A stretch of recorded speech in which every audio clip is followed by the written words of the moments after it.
Hey guys, how you doing? This is Paul, and today I wanted to finally get around to another behind the scenes video. So the first one I did was all about the camera I use, my Canon 80D, and why I think it's the best fit for me at this moment. So today I thought a good one to follow that would be my Canon camera lens collection. So that's what we're going to be taking a look at.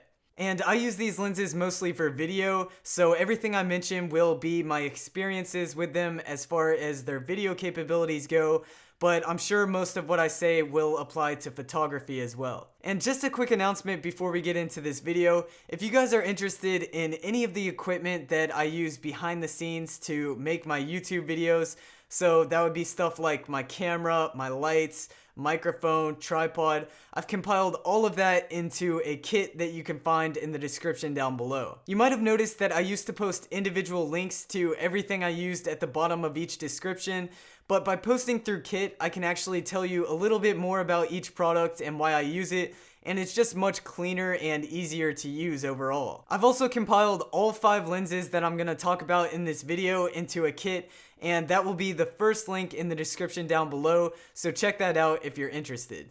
So the first lens I wanted to talk about is the Sigma 17-50 f2.8 lens, and I consider this to be the perfect starter lens. So if you just picked up your first DSLR and are looking for your first lens to buy, this would be the one I recommend.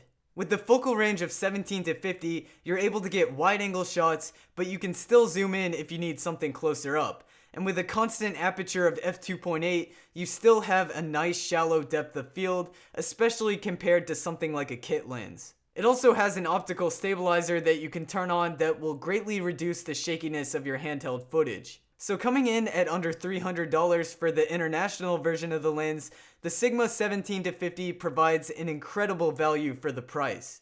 If you still want that shallow aperture but are looking for something a little bit smaller and cheaper than the 17-50, then the Canon 24mm f2.8 lens might be your best option. So this is a prime lens, meaning it only has the one focal length of 24mm, but if you don't need the wide zoom range of the 17-50, then the 24mm would be fine.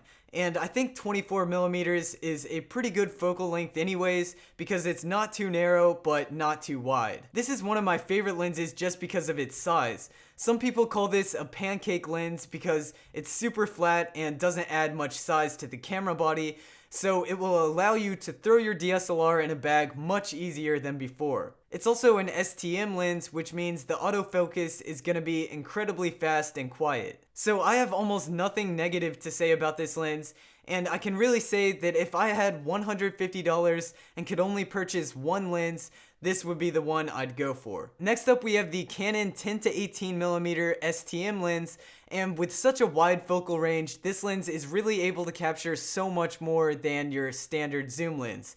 And that can be really beneficial depending on what you're shooting. So for example, this would be a great lens for real estate photography or videography, and I personally use this whenever I need to shoot in tight spaces, like when I had to film inside a car for one of my product reviews. Even when you hold it as close as an arm's length away, it's still plenty wide enough so any sort of vlogger would love using this lens. With wide angle lenses, distortion around the edges can be pretty common, but on this lens, it's pretty minimal, so I wouldn't say it's a deal breaker. Now, wide-angle lenses aren't for everybody. Sometimes you just need to be a lot further away from the subject that you're shooting, and for that, a telephoto zoom lens is what you'd want. And the Canon 55-250 offers a huge focal range, and the quality is very impressive for the price. I actually just used this on one of my cameras in a wedding, and it worked perfectly for what I needed. This lens also has image stabilization to reduce shakiness, which is really useful, especially when the lens is zoomed in really far. For under $150, this is probably the best telephoto zoom lens you can buy. Lastly, we're stepping out of the budget range at around $800, but if you're really serious about video, then you might want to consider picking up the Sigma 18-35, which is the lens I'm using to film me right now. This lens is a favorite for a lot of tech YouTubers, and that's for a good reason.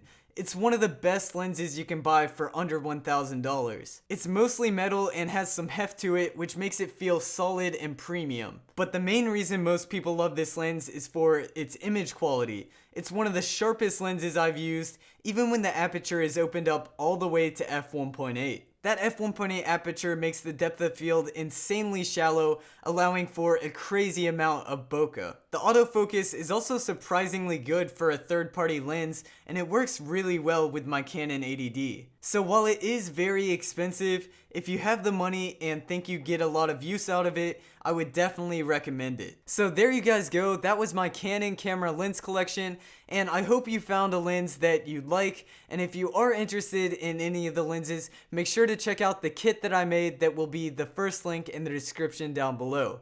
But anyways guys, if you like this video, please make sure to give it a thumbs up and subscribe for some more content coming soon. Thanks.